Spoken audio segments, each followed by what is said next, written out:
the situation can quickly escalate, okay? And I keep reiterating that because it does, and it can. And all you're doing is showing the person that you don't respect them in any type of way.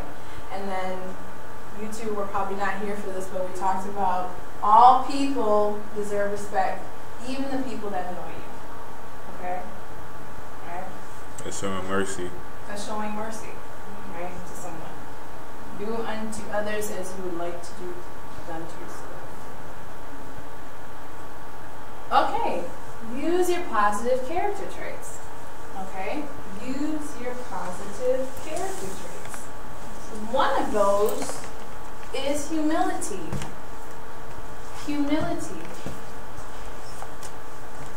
Okay, that's just one example of the positive character traits. It's humility, right? Someone who's humble accepts the fact that you don't have to win every single argument. You don't. Like I said, going back to the hot thoughts with cool thoughts, I can agree to disagree. I mean, if this person sees it this way, yes. In addition to what you said, it only takes one person to stop the argument. Right. It only takes one person to stop an argument. Okay? It's two people to go ahead, but it only takes one person to stop an argument. Okay? So think about humility. You don't have to win every single argument. Okay? Think about compassion. Think about empathy. Putting someone else's needs before yourself. Because a lot of times we may think, okay, this person's giving me a hard time, but what's going on in their life that's giving them a hard time? You see what I'm saying? Having that mercy and compassion and empathy. Okay? And I gave a story. I was talking about how I had a boss who was really disrespectful to your face, behind your back, all that stuff. Right? And just, okay, right, I had to kind of set my mind in advance every time I went to work, because I'm like, okay, she's going to probably say something today to me or someone else, right? And then come to find out, we let a supervisor know, or someone over her know, and we found out she's actually having some, I mean, there were major problems that would, I'm pretty sure, would affect her behavior when you're interacting with others. Okay, so use those positive character traits. Be willing to say, I'm sorry. That goes into that humility again. Okay? I'm sorry. Using that I language, I'm sorry that you feel that way. Or, you know, I'm sorry that you disagree. Whatever it may be. Okay? Okay. And if possible, walk away and take time out to cool down. So this is the proper way to do it. Okay? If possible. And what do I mean by that? If possible, there's not always situations where it would be appropriate to walk away. But having self-control means that you're going to stop and consider that. So for example, if you have a supervisor speaking to you about something that you did, right? And they may be saying it in a tone that's not exactly respectful, it may not be appropriate for you to walk away from your boss right then and there. Okay? And as a person with self-control would consider that. Okay? So think about times, that's where self-control is going to have to really do a double time. Okay? If you can't walk away from the situation. Alright? Or you feel like you're getting angry. Also, create, like, you know, you don't have to write it down, but create in your mind some type of anger management tool for yourself. Maybe some cool out time. Maybe if it is at work or at school or whatever, right? Create an agreement, you know, to have a specific place you can go when it is appropriate to walk away. Okay? Then take the time out by yourself, identify what you're feeling, okay? Then work to change that. Okay? Replacing those hot thoughts with those cool thoughts and keeping things in perspective. Right? Okay? And then, last one, talk to someone trusted. Now, when I say talk to someone trusted, I don't mean like if someone says something offensive to you and they're, you know, you're starting to get angry, and then you go talk to somebody like, yeah, he or she did this and this and this to me. Yeah, girl, you should hit her. And that's not what I mean by talk to someone trusted. You want to talk to someone who's going to build you up to that positive moral choice.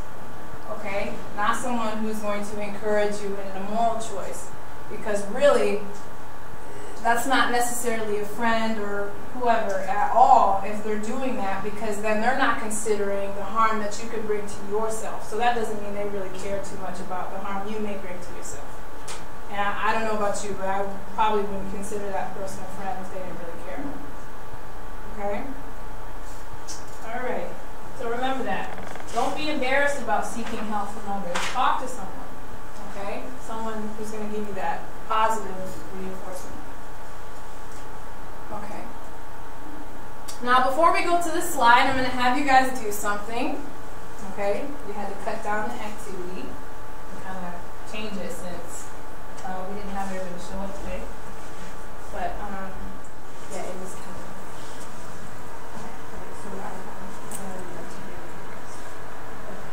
Okay, you decide to treat yourself to a little shopping after you've discovered that you've got a little extra this month to spend. That day, you enter the shopping mall and exit with your hands filled with bags of your most liked items. As you are exiting the store, a woman who appears to be in a rush bumps into you and knocks over your bags with all the contents in it. The woman stops and responds, "Should have bought less stuff," and continues on her way. A, identify your primary emotion. Frustration. B, what consequences could result from handling the situation inappropriately? The woman could, if you say something negative back to her, she might say something negative back to you, and it could escalate into something more cussing or pushing or something violent, or she could like step on you, squash your items. What cool thoughts would you think to handle this situation appropriately?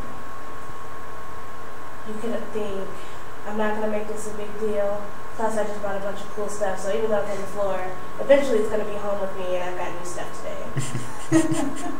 And I know that would make me feel better, because I'm like, so I still bought a lot of extra stuff that I might not have had the opportunity to buy if I didn't have extra money. So. And then D, is this a situation you can walk from? And absolutely. Okay, good job. Thank you. Thank you. So really, take that activity, if I can turn this off again. Take that activity to heart. That's what you want to do. Want to be able to do each situation. Because like I said, sometimes situations occur that are unexpected, that we haven't set our minds in advance for, and we can, the anger can come on pretty quickly, right? So we may not necessarily stop and think, okay? But that's what the point we want to get to, where you're able to do that, okay? Just like how you did that on that scenario, even though you're not in the heat of the moment or something like that, you want to get to the point where you're able to do that in the heat of the moment. See what I'm saying? You could save your very life. You could save, your items that could potentially get stomped on. If you say something disrespectful, okay? It takes a large amount of self-control to be able to respect someone even when they're not respecting you. Okay? Keep that in mind. Until we get this peaceful solution everywhere, not everyone's practicing it. Keep that in mind, because that's really going to help you deal with day-to-day situations. Okay? So just to recap. Okay, quick recap. Finishing kind of early. Anger is normal. Remember that? Anger is normal. Don't ever feel like it's not okay to be angry. It is. But it's really how you respond to that anger that counts. And that determines your character. Okay? Whether it's positive or negative. Anger can be dangerous. Anger can be dangerous when it turns into rage. When you are at that point where you're going to slap someone. Okay? No one can make me angry. You make a choice. You make a conscious choice to fuel that anger with those hot thoughts. When you hold on to it, when you withdraw and you still hold on to it, you're making a choice to do that. Okay? You can make a choice not to. And a lot of times that when those cool thoughts come in, that really calms you down. When you can actually stop and think, okay, yeah, this is not really worth it. Or even trying to find a respectful, positive way to diffuse the situation. Whether it involves talking to someone about it. I noticed you said this. I didn't really feel too great that you said that. Using that I language. Anger is secondary, meaning it is felt as a result of those primary emotions that you just talked about. Frustration, embarrassment, right? But consider this. Nobody, even if someone embarrasses you, nobody's ever died from embarrassment, okay? However, many people have died from someone being angry. Think about that. Many people have died from being angry, okay? Conflicts are not an excuse, okay? Once again, we don't want to get into those screaming masters because you're not solving anything. And once you stop and consider that, a person with self-control would stop and consider that and say, okay, this is not getting anywhere, all right? Feeling angry is a result of a series of steps. So remember, we have our trigger. Knowing our triggers is important, right? Then we have those hot thoughts. Then we have those feelings, and then that leads to the behavior, okay? But we want to stop it at those hot thoughts, all right?